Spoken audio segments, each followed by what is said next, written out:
Merry Christmas Eve, friends. I am going to do something just a little bit different today, but still a lot of fun. Earlier this year, I was interviewed for my very first podcast. It was for Pennsylvania College of Technology's Tomorrow Makers. Some of my favorite humans who also happen to have some similar interests as me interviewed me on my work here and then also my work at Penn College. If you are not familiar with Penn College, we are doing some amazing things there and you should most certainly check them out. Anyway, I thought that it would be fun to share that episode here so that if you don't know a lot about who I am, what I do, and why I do it, you will most certainly get it here. Don't forget, my breathe and break free sessions are priced super low for the holidays. If you need help calming the chaos, I am here for you. So have fun, enjoy this episode. Merry Christmas or whichever holiday you celebrate. I love you and we will talk soon. Hey there, my sister, my friend. Welcome to the Dr. Tanya B podcast with me, Dr. Tanya B.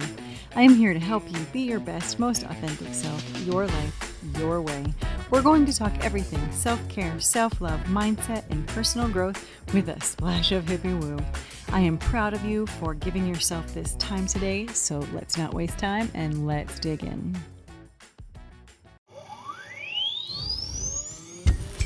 Welcome to Tomorrow Makers, where we explore how we learn, live, work, and play now and in the future. I'm Carlos Ramos. And I'm Summer Beatty. Hey, Summer. Hey. All right, what are we doing today? Oh, my goodness. We have Tanya Burfield with us. Oh, amazing guest. Oh, she's so great. We cover so many different topics, and it was hard to know where to start and when to end. This is the podcast I think I've always wanted to do since we started podcasting, just because of the stuff that I listen to, the things I have the personal interest in. So this is less about, our academic majors here, which is awesome. I love talking about that. But I also love to get into the things that help make us, better at who we are, realizing our fullest potential. Yeah, it's so valuable for our students, too. I mean, she's offering these services to our students. So to know we have someone of this caliber on staff supporting our students in their journeys is just, it's amazing.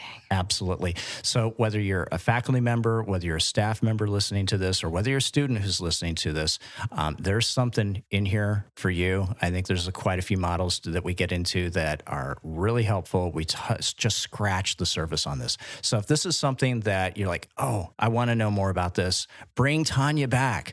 We're happy to do that. Definitely. All right, here we go. Tomorrow Makers.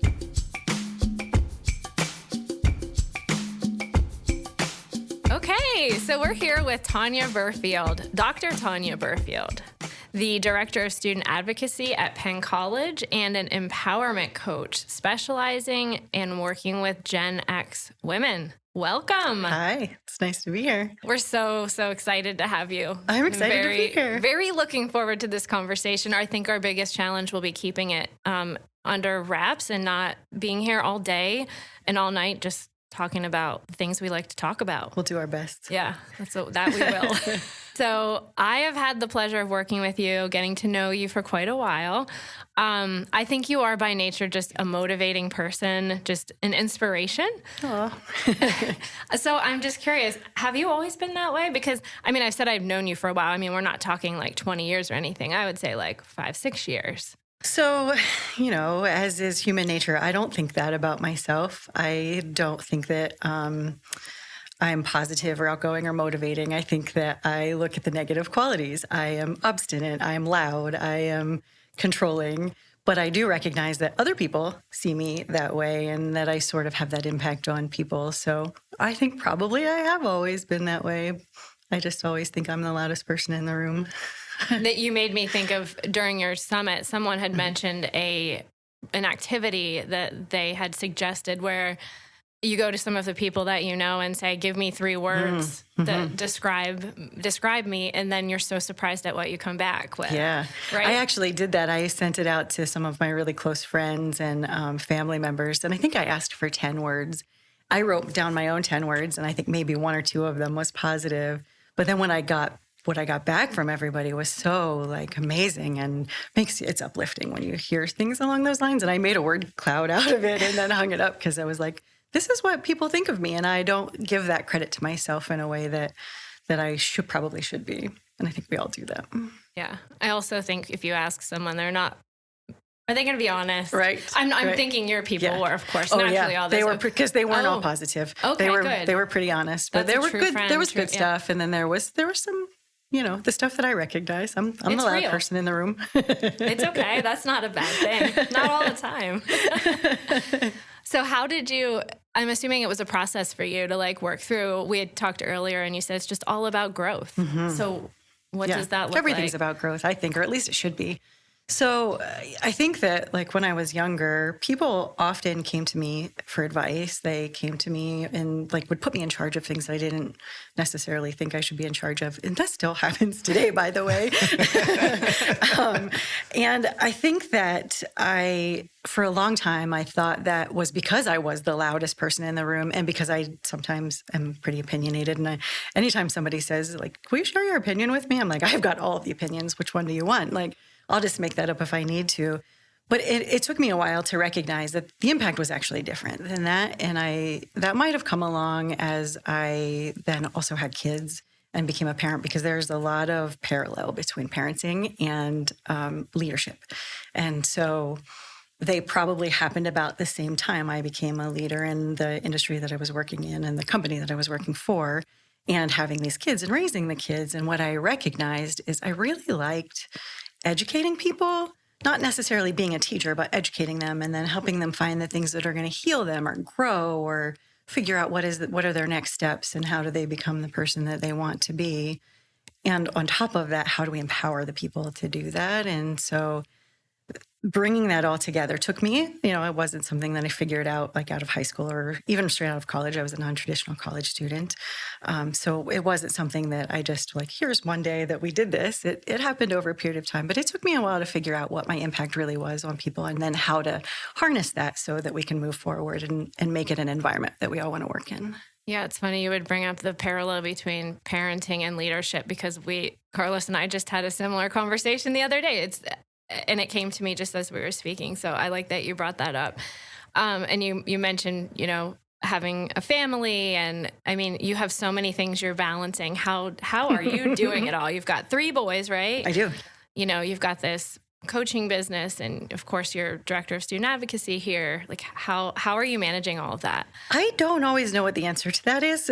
And sometimes I'm just not sure how it's happening, but it's happening. I also we love animals. So I have 3 dogs and 2 cats and have always had a house full of animals. I mentioned I was a non-traditional student. I got an associate degree actually from Penn College. It took me 3 tries to get that right. It was not something that came naturally to me. So I think I was 28 when I finished that and had 1 kid at home. And then much, much later, went back for my bachelor's degree, my master's, and then my doctorate finally. And I only finished that maybe 2 or 3 years ago. Here's what I will tell you. I'm very driven. I always want more and I always want to be better. And I don't understand when people don't want that. And so when people make excuses, when they are telling me they're too busy to do the small things, but they've got these things they want to do, but they just can't do it right now, I don't understand, because there are ways to make that happen. And so the other thing I will add, because raising kids, going to school, having a full-time job, those are challenges that you have to figure out how to work through. I'm really lucky. My parents are young. And so as I was raising the kids, my parents were happy to spend time with their grandkids and wanting to spend time, and would be more than happy to pick up from a practice or whatever it is the kids had going on, or spend an overnight if I was traveling for work, because I used to do that quite a bit more than I do today. And then I also am super lucky in that I have a partner who we next week celebrate our 28th wedding anniversary. And he is not only supportive, but he's encouraging. He doesn't always get what I do or why I want to do it, but he'll make sure that there is a way for it to happen. And so he will pick up slack where it needs to be picked up. And if that means picking up kids, picking up groceries, making a dinner, he's not a great cook. Neither am I, so we make it work. So, he'll be the one that makes sure that happens. And I'm really lucky to have that. Not everyone has that support and just the ability to be able to do that. Sometimes that meant that I had to miss out on things. And so maybe I showed up for a camping trip or something that we were doing as a group a day late, or having to leave a little bit early so that I could get something turned in, or have to get to a project, or we celebrate a birthday a week late. There are things like along those lines. I sat at lots of practices, on the sideline of soccer practices and in swim bleachers and music practices, doing homework, reading textbooks.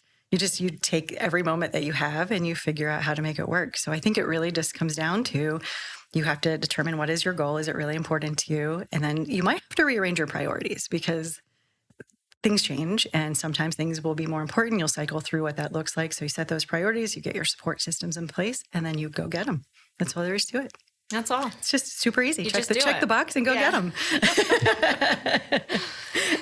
I want to talk a little bit about what you do as Director of Student Advocacy, because I think our listeners, they might or might not know. I think they can maybe draw a conclusion, but I think it would be helpful to kind of set the stage and what does that entail? Yeah. That's tough, right? It is a tough one. And it is, I will tell you that like from the previous question that you asked me, never in my life have I worked at my full capacity. I've always felt like, sure, you just take that on. It's not a big deal. This job has probably pushed me as close to my capacity as I've ever been. And it's not the volume, it's the weight of the work. And so what I'm doing is twofold. There's the student advocacy side, and we've got a team of people that are doing that. And then there's the Title IX side. And so there's a different team of people that are doing that.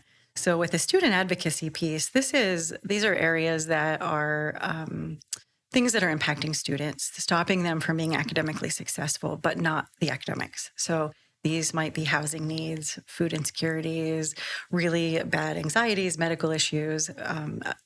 Getting medicine is the hot topic of this year, so access to medicine. And so we're helping lots of students with other resources here on campus and off campus to try to figure out how to do those things. And then once we get through some of that, how do we help them reframe and cope and deal with the things so that they can then be academically successful here? So it's an issue for retention when they can't do that.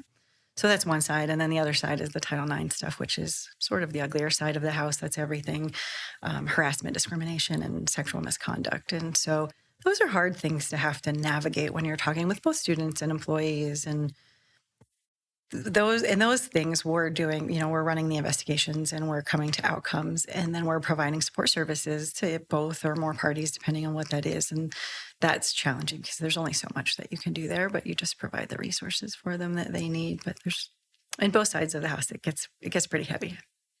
So there's a lot of parallel between what you're doing here at the college and what you're doing in your business. Funny how that worked out. Isn't it? And that was not planned.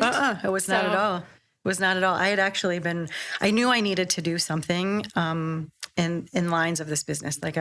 For a couple of years and probably even longer than that, I've been playing around with different things, and I've been working on different certifications and modalities. I probably have 25 or 30 certifications in different modalities because I just really enjoy it. And I was always looking at something for myself. And so I just have figured out what that looked like and was working on what this business would look like when we had a restructure here at the college that someone came and said, how about this job? This seems like something that you might be really good at. And so I was like, sure, let's try that. And here we are.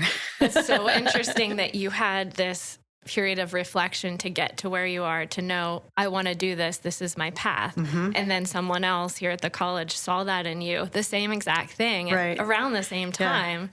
Yeah. Isn't that interesting? Yeah. And I think you are probably going to ask me a question about this later, and we'll circle back to it. But I think that when you can sort of shed the masks of what you're hiding behind, because a lot of people do that, and when we have layers of that and how open you are, but when you start living in your own authenticity and being who you wanted to be, you're living for your own values, for your own belief systems, and you're being the person you want to be, it just opens doors and things come to you versus you having to fight for them. So what are some key principles or values that you would say you emphasize? And you can approach it like with your coaching or with your role. I guess we've identified they're very similar. They are. They definitely are. What would you say? Yeah. So I think this will lead back to the point that I was just talking about, but it changes depending on who I'm working with to a degree. But I do think that there are three facets that are the root of our happiness. And so the first one is authenticity. If you are living authentically, if you have figured out what are your values, who you are, what is important to you, and then showing up as the person that you intend to be, you can then live in fulfillment and with purpose. If you don't identify what that is and you start working on that, then you're never going to be able to find that sort of joy. I love the word joy, but you'll never figure that out. And so you have to make those identifications, and then you have to not be afraid to do it. That was probably the hardest thing that I've ever learned in my life is being okay with that. You have to, for me, it was like fear of being judged for being who I am. Like I said, I'm the loudest person in the room. I'm probably always going to crack a joke if the situation is right, but I'm good for a joke most of the time, and I lead with sarcasm. But I also really care about growth and opportunities for other people. And so when I start talking about that and start talking about the healing modalities, there's fear of judgment that comes there. Not everybody believes in your skill set and what you're going to do, or even understands it. And so I was really afraid that either people here at the college or people in my family or people in my friend group and my community wouldn't understand it. And so they would make judgments with me. And when I started talking about this business, that's exactly what happened. I just had to stand tall and say, it's okay that that's happening. I know who I am. I know what I want to be. I know what I bring to this world, and I know what those values are. And so I'm going to do it anyway.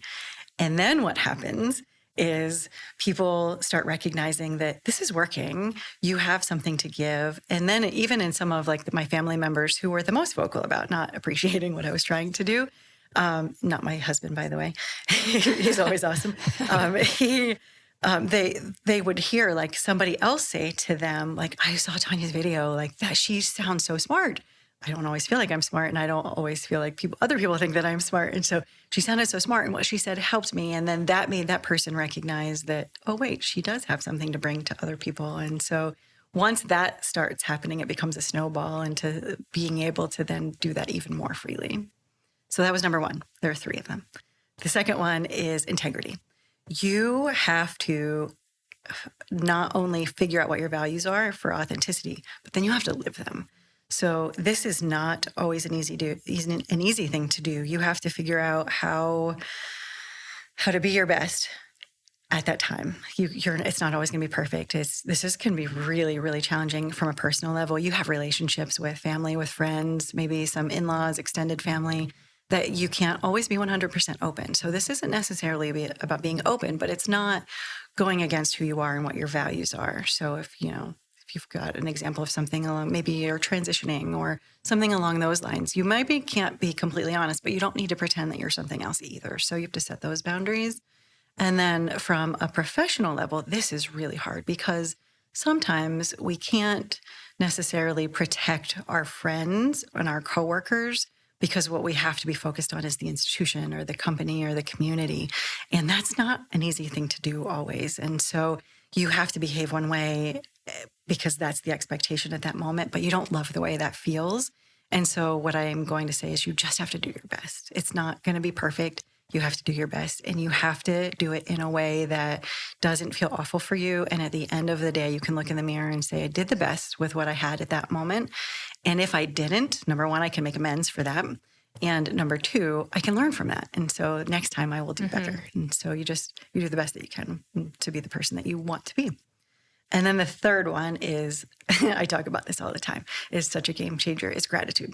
If you like material things, actions, activities, events, people, the actions that people take, then you need to appreciate that. You need to feel gratitude towards that. This is something that changes your lens. It makes it a little bit more positive. It will change the world that you live in, so that you have to just feel that. And then if you can get beyond feeling it and expressing it, it changes everything. So you'll start to not only recognize that people feel appreciated, but then they'll start showing their appreciation, and then you'll feel appreciated, and it just changes the energy of everyone around you. So it becomes something much more positive. So those are my 3 roots. We've got living authentically, living in integrity, and expressing gratitude. That's a lot to think about. It is a lot. It's my whole world. Yeah. I'm just sitting over here and I'm like, okay, chord hit. A lot of things recently, but a lot of things that go back to, I can go all the way back through life and say, okay, there's a root issue here that might be have trickled its way on up. I've had unresolved, issues in any one of those three pillars. That if I just let me go back and fix that. Right. But you can't always fix it. But what you can do is amend it. And so you can make your apologies. You can do better next time. You can show growth in that area. And that's the thing that counts. Mm-hmm. I said that I specialize in working with women. These are not issues that are only for women. I have 3 boys. Why do I specialize in women? I don't know. You would think that. Well, in marketing, you got to find your target exactly. audience. It's all about the niche. You have a knack, though. I've said this before, and I haven't come up with the term yet. And witchcraft is the only thing I can go. It's probably my magic. You can't just get any information. It just comes out. It does. I call it my magic. It's true. I have a flair of hippie woo. I'm pretty open about that. Not too far, but there's a flair there. So I call that my magic. I think it has to do with what we were talking about in your first question with being positive and motivating. I'm not afraid of the hard questions. I'm not afraid of asking things that are going to make people uncomfortable. You just do it without judgment and you do it with a smile. And it makes people feel comfortable in those situations and it makes them want to then dig into the harder things. And that's okay. We keep tissues everywhere. If you need to cry, then we cry. It's all right. I'm not going to judge you for that. It's okay because we're going to work through something here. And we don't have tissues out today. Yeah. And hopefully we don't need to. Carlos, we'll talk later. So knowing that those are huge pieces, those 3 items, how do you go about drilling into each of those in your practice with our students, whoever it might be? And I'm assuming it's not just, oh, hey, Tanya, you should live authentically. Oh, okay, cool. That's what I'm going to do. Let's just do that. So it would be very rare that I say those words. I know. And, but with anybody, simple. Right? And also to say, oh, you need to figure out how to live authentically. They're not going to understand what that means or what the importance of that is. And so instead I'm asking the questions that lead to what are their values? Who is it that you want to be? Why do you want to be that? What led you to this? Who set that expectation for you? Was it you? Was it somebody else? And so people just ask the questions and help them discover what it is they're trying to do, who they want to be, how they want to accomplish that. So we can then set that course of action. In terms of my own, the coaching practices that I have, I've got all kinds of workbooks and things that we work through. And one of the things that I probably do the most is we work through these categories of life because it's really hard to balance in the categories within your life and figuring out which priorities are most important and how do you find the balance. The balance is where everything comes into play. And so we'll dig into what are these categories? Where do they sit right now? What is missing? How do we make that better? What are the resources that you need to figure that out? What does your support network look like? Because we're not good at using the support networks that we need to be tapping into. And so how do we do that in a way that helps you find that balance? And what are those buckets? I mean, just very generically, it's work and life, but I'm sure there are more buckets than just 2. I make the person identify what those buckets are, but it's along the lines of family, relationships, career, community, finances, health, fitness. So I think we should talk about mindfulness. That's and self-care. I know those are 2 big topics for you as well. Everyone, I'm sure, has heard of mindfulness, but I'm curious, how do you define that? Yeah, it's a good question. It's probably one of my favorites. I love mindfulness. And I think that a lot of people think that mindfulness, mindset, and self-care are the same thing, that those words are interchangeable, and they're really not. One leads to the other, and can probably cycle back around. And the other thing that's really interesting is if you Google mindfulness, what you're going to find is meditation. Meditation is not mindfulness. It is an aspect of mindfulness, but it is certainly not the definition of mindfulness. So for me, I think that the definition of mindfulness is having an awareness of your mind, your body, and your feelings in the present moment. You know what's happening for you. And then again, I think there's a thing today with 3 facets. There are 3 facets to mindfulness. That is intention, attention, and attitude. So your intention is just cultivating that awareness of what those feelings are, what you're feeling in that moment. And then attention is understanding how those feelings are affecting you. What are the sensations? What are the thoughts that are coming? And then attention is being kind, being courteous, not being judgmental, because that doesn't lead us anywhere positive. So those are I would say probably the 3 areas, what I would call mindfulness. So if self-care and mindfulness aren't the same thing, what's self-care? Do you want to hear my favorite definition of self-care? I think you have it on this paper over here. This is a very meticulously crafted and also it's answer everywhere sheet. that I write anything about self-care. Okay, yes, So, you know it. You I know do it like the back of your head. So Katie Reed is a blogger who, over the COVID closures, she wrote this really interesting article about self-care, and she defined it in a way that I think a lot of people have never thought about it. And it is, self-care is giving the world the best of you, not the rest of you.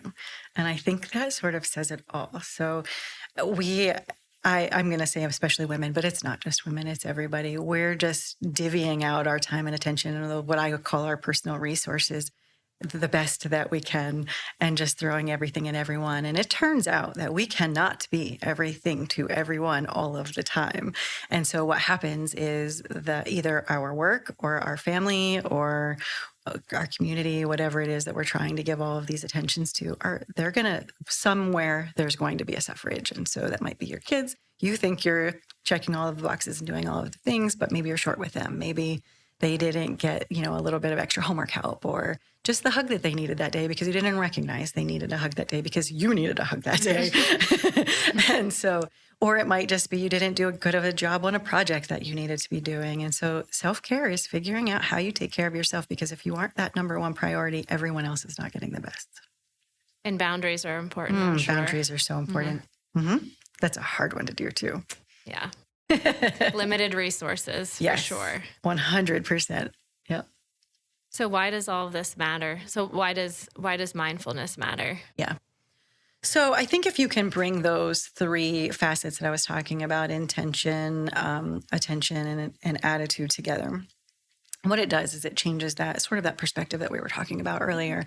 It changes that lens so that it's a little bit more positive, and you get to have a perspective that just feels a little bit better and allows you to live a little bit more graciously. Ease and grace, it's another one of my favorite terms. We're doing this with ease and grace. We're not trying to, be everything to everyone all the time. And then I think what else it does is it moves us out of this space of autopilot. So just checking the boxes, like I was saying, we're just allowing things to happen to us. We're just moving through our day. And instead we're moving into ownership. So we are deciding what that looks like for us. That might mean we're setting the boundaries, but we're doing it in a way that's polite and respectful. And we're then able to serve better versus just getting it done in a way that doesn't necessarily mean it's the best for anybody around you. So I think there's that. But then there's also the physical and the mental side that are benefits. And so if you are feeling a little bit better and you're happier, there's the physical. I'm probably going to sleep a little bit better, right? I'm probably going to manage my anxiety and my stress a little bit better than I had been because I'm sleeping a little bit better. My emotional intelligence, we don't always talk about this a lot, but if you want to talk about what makes you successful, intelligence is cool, but emotional intelligence, how you impact people and how you respond to people and how you get them to respond to you is going to be a factor in your success. Oh, that's which is your witchcraft. What book is this? Yeah, I think that's my thing, right? Yes, that's my magic. Got the answer. That's all we need. Okay, thanks a lot, Tanya. We'll see you later. It's a little EQ. Yeah. I got a poster made. So I think there's that. And then I think there's also this, the physical could also be long-term things. I can control my weight better. I can manage pain better. I can do all of those things because I'm living in a better space than I could have been living if I hadn't been owning what it is I'm trying to move forward in. I have so many questions for you, and none of face. them are fully forming in me because I just have one question stepping on top of another one, which might get into some of the, at times, and I'm speaking for everyone because we all feel turmoil inside at any given time. I kind of think of that turmoil differently than I do stress. I feel that, okay, I can have a high stress tolerance, but I still have all this boiling chaos. I call it the chaos. Yeah, and I think I've used that term at least 2 or 3 times today. So how do you, maybe this is the monkey mind, there's all sorts of other terms for this, but how do you get to that point so you can calm that enough to get to that point of mindfulness so that you then can get to the point of the integrity, the authenticity. So there is no magic elixir for this, but there is work to be done. And I hate to use the word work because that sounds hard, and it's not necessarily, but you have to put effort into anything that's going to be good, right? Like there's going to have to be some effort there. So there's lots of different things you can do. There's the small things. So on a daily basis, you just need to be paying attention to what are your thoughts. If it is a negative thought, turn it around. Take that, stop what you're doing, take that thought and make it the opposite of what you just said. So if, this is super silly, but if you're like, you look at somebody and you're like, ooh, that's an awful haircut. Nope. You didn't need to make that judgment on that person. Say something nice about them. Yeah. And so you turn it around until eventually your thoughts are mostly, it's never going to be perfect. That's not how we live our lives. We're still people. So you just have to mostly get it back to that more positive lens. And that will change then how you start responding to things and how you're reacting to things. And it eventually will add up into the bigger things. And then there's, Summer's giving me a little nod because there was something that I did at one point to do this for myself. And this came from a certification that I did, I bet 20 years ago. It's been forever ago. We were challenged to do something, and it turned out to not be good for me. But in the moment, it turned out to be a very good thing for me in the long run. So every time we had a negative thought, we had to put a little mark. We use a Sharpie and just put a little mark on the top of our hand. And I recognized in that first day, my hand, you could barely see the color of my skin. There was so much negativity. And my kids were little, and I was working a full-time job. Like I had a lot going on. But I recognized very quickly how I spiraled into that negativity.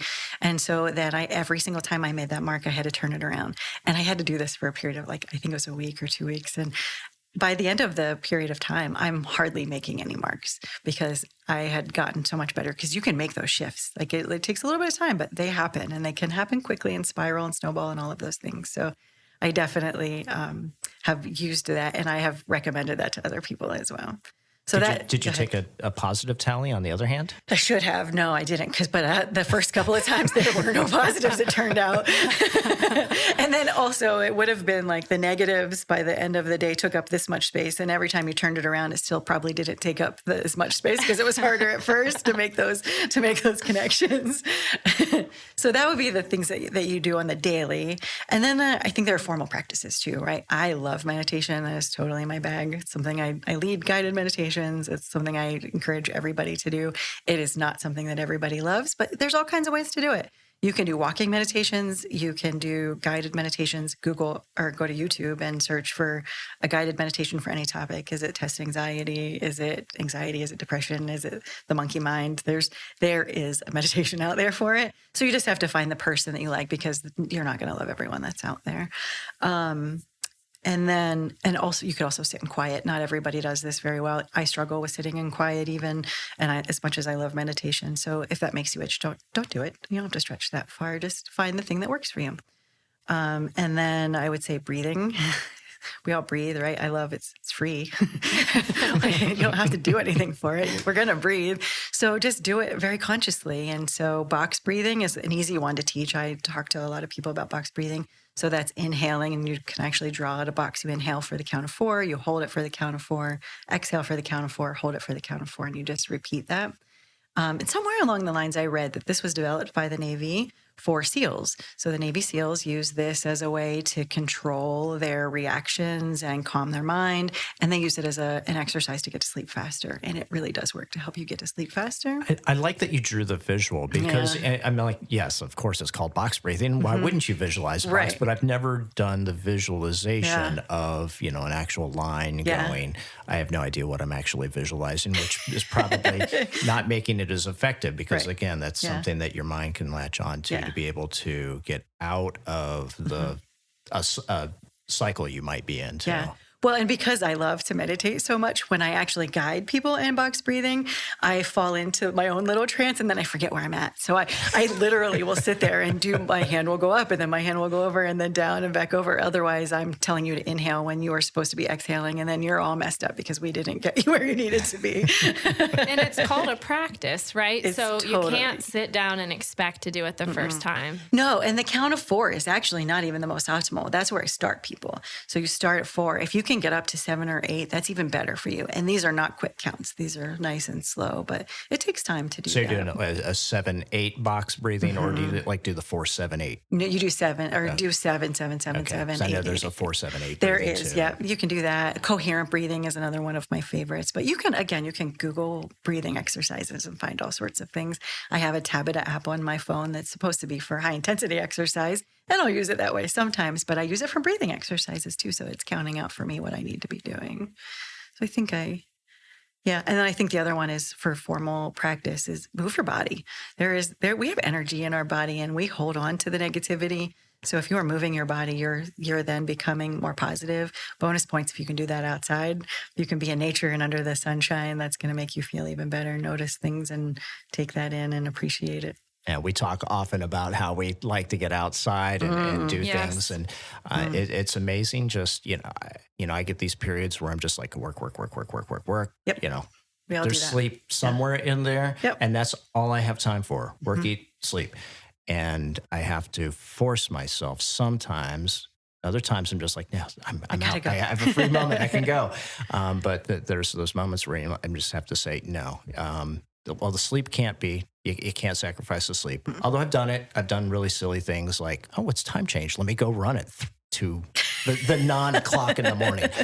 Not this Don't time, do though, that. right? That was the last time. That was, I think it was, I did it twice. I did it for each of the time. But clock not the other changes. day. Not the other day. You did it on good. purpose? That's crazy. Yeah, I actually did it on purpose. But that's the thing. That's going back to intentionality and planning around that. So I did make sure I got to sleep on the right sides. But sleep is just one thing I think you should never ever compromise. I do not sacrifice my sleep. My phone goes to quiet. There are very few people that can get through there because I'm pretty reflective, and I recognize as soon as I sacrifice my sleep, a couple of things happen. I get really dumb. I can't string a sentence together, and I don't make any sense at all, and it's not going to work out for anybody. So there's that. I get cranky. My reactions get slower. Like it's just I get hungrier. I don't want to physically move. There's just nothing positive that happens there. Right. So the 16-hour workday. Any really of you not- all that are doing that out there? Take an hour, go outside. Please go run. do. Please do. It'll make the second half of your day much shorter. 100%. Yeah. The other thing that I'll say, like from this question that you had, is how do we get to this shift of mindset? Is one thing that I also will do, and I am a super reflective person, so I get that I do that, but you have to practice some of that reflection. So at the end of the day, ask yourself, what went really well today?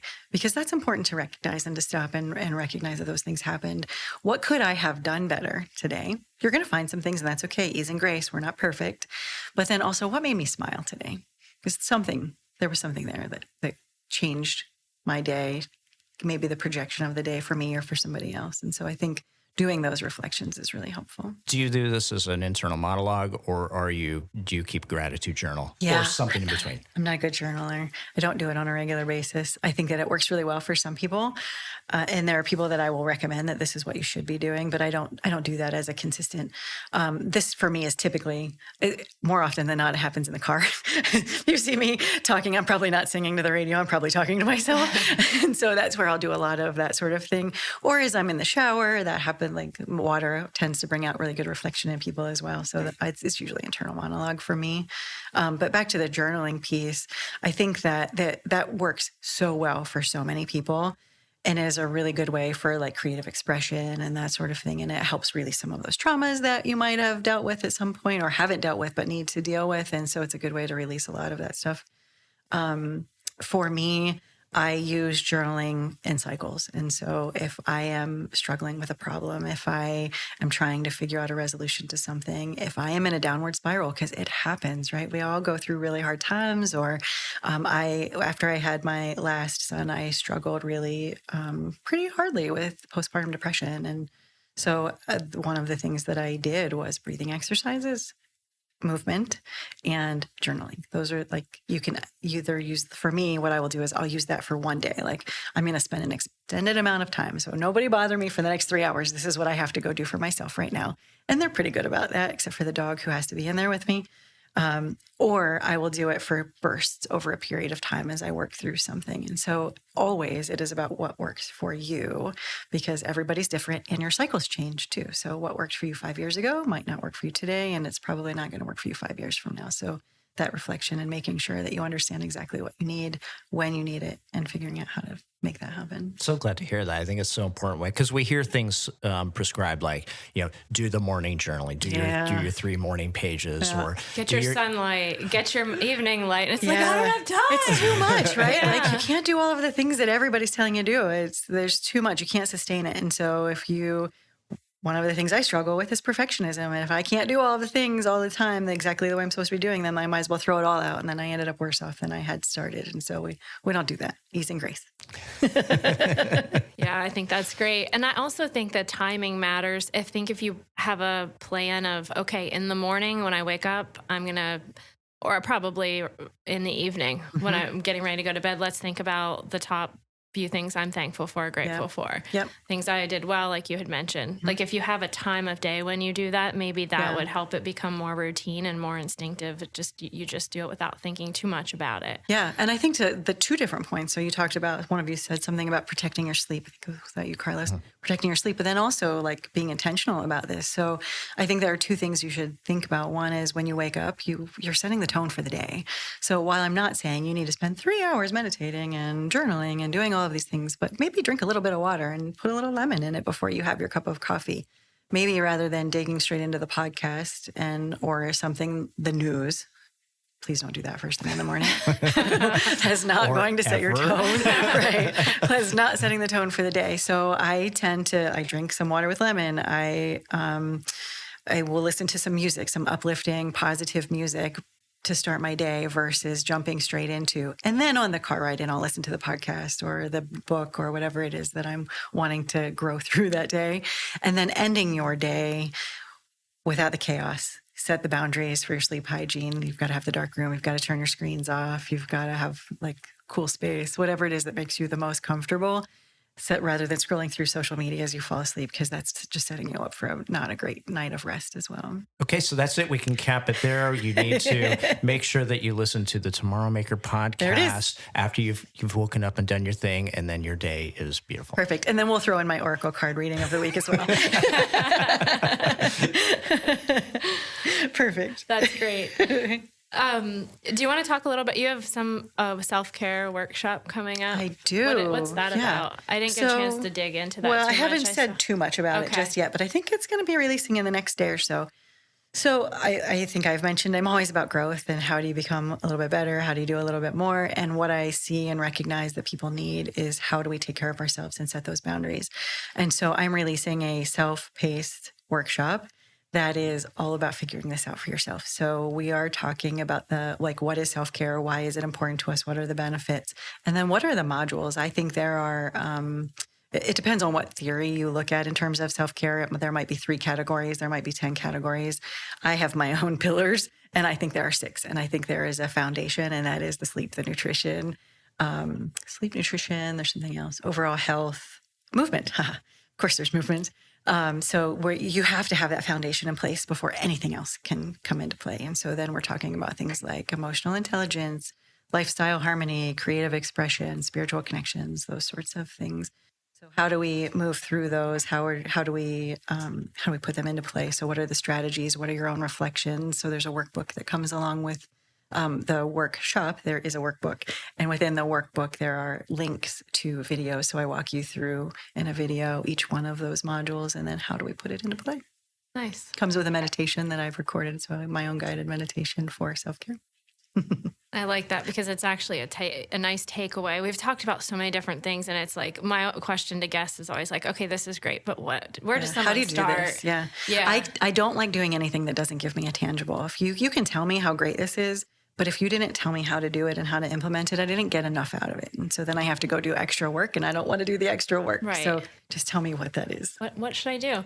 Yeah. So with our students and your work with the students, are you getting into some of these ideas like mindfulness? And yeah, it's probably new to some people. I mean, like I said, everyone's heard of it, but the whole practice is probably new to students. To some are actually, they've these are COVID students. And so if they came from, good homes or had good teachers, then sometimes they've been introduced to this already, sometimes in sports or whatever. But we do dig into that because once we've gotten through some of those big barriers and we've resolved some of the issues, and we have to reframe your mindset and how do we start now sort of moving forward so that you can be successful. I'm also hooking them up with resources like counseling and health services. I'm not a doctor. I am a doctor, but I'm not a medical doctor, turns out. And I'm not a counselor. And so I can see things and I can help you work through some of these modalities, but I'm not going to do those things. So we're very careful to not walk those lines or cross those lines. But I'll still talk about breathing. I'll talk about meditation. I'll hook you up with some of those modalities. Qigong is one of my favorite things. Nobody understands that they're like, you practice Kung Fu. Not necessarily, but it is kind of a form of martial arts because we're using our bodies to breathe and to move along with that breath work. So it's kind of interesting and fun and can be pretty powerful. Do you have any practical tips for overcoming self-doubt? I know some people call it imposter syndrome. Mm-hmm. Any tips for those people who might be having some self-doubt? Yeah, and I think this is a fascinating question. So I think that it comes back to like value and self-worth and self-doubt. All of those things lead to what people will call imposter syndrome. Imposter syndrome is actually really rare, but still you feel that way. You don't feel like you're worthy or there's sort of enough. One of my favorite sayings is I am enough is an affirmation that we use on a very regular basis. And I think there are two sort of factors that lead us to this point. One is perfectionism. So if you think that you have to be perfect at everything, you are never going to feel like you have worth and you have value and you are worthy of whatever it is that you're working on and trying to achieve. And so you're putting pressure on yourself. And even if you can achieve that perfectionism for a really short period of time, it's not sustainable. And so then you just ended up even worse off than where you are or where you had been. Think about this in terms of like diet and exercise. So I'm going to be fit. I'm going to be skinny. I'm going to do these things. So I put in this atrocious like eating plan and fitness plan. And I think that I'm going to be able to do this. So day one is I'm gung ho. I've got it. No problem. Day two is like, ooh, that was a little harder than I thought it was going to be. Day three is, oh, I don't know about this. And then day four, some responsibility gets in your way. Maybe it's kids, maybe it's work, maybe it's homework, maybe there's something that happened that threw you off your game and you only achieve 75% of that. So if you are a perfectionist, you're probably going to land face first in a gallon of ice cream. And then you're going to say to yourself, well, I just ate a gallon of ice cream. So why should I bother? Because I can't do this. And so in 3 months, I'm going to say, well, crap, I just gained another 10 pounds and now I have to do this all over again. And I'm probably going to make it harder than I made it the first time. And so you're never going to get there as long as that's what you're trying to do. It's not healthy. And that's where we're always progress, never perfection, progress versus perfection. So that's number one. The number two is expectations. Who set your expectations? Did you set them? Did somebody else set them for you? Did parents set them for you? We see that a lot with students. They're living out a goal that was set forth by somebody else. The women that I'm working with will often, they think that their parents set this expectation for them, but it might have just been something they heard or something that they perceived. And so we're trying to live up to this expectation that no one ever thought that they were supposed to be achieving. I did this to myself for a really long time, especially in terms of starting this business. Like, no one's going to appreciate that I'm doing this. No one thinks that I'm worthy of doing this. I'm just going to figure out how to make this happen. And as soon as I start saying that this is the thing that's going to happen, then all of a sudden, yes, this is amazing. And this is what we should be doing. So you have to sort of take off the masks and not pretend to be something different. And you have to figure out what it is that you want, going back to authenticity and integrity and gratefulness.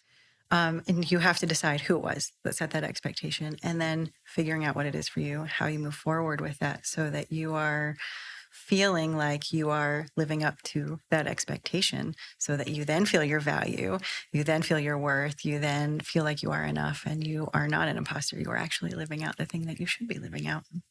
That's great. I just keep going back to that whole idea of grace, which intermeshes perfectly with perfectionism. And if you have that bar set so high and you're not reaching it, and then it's like, okay, that's okay. Yeah. I did really well. That you said, Easy grace. I did the best that I could at that point in time. Mm-hmm. I'm going to do better next time, and this is okay. I actually have a tattoo on my arm that is about perfectionism. So it's a Zen circle, which is also part of my logo and the Dr. Tanya B.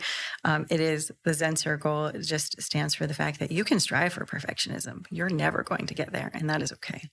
You do the best you can with what you have at that moment. It's a perfect takeaway. Here's the only thing I will add. Do something nice for somebody today. When you do something nice, and it does not have to be huge, if you hold a door, if you provide a smile, if you give a compliment, that changes your energy because you made somebody else feel better. And when you change their energy, you change your energy. So do something nice for someone today. Before we wrap up, is there an exercise that you can give us, a 1-minute exercise you can guide us through right now that will... So here's my current favorite one, and this really applies to everything that we're doing here at the college.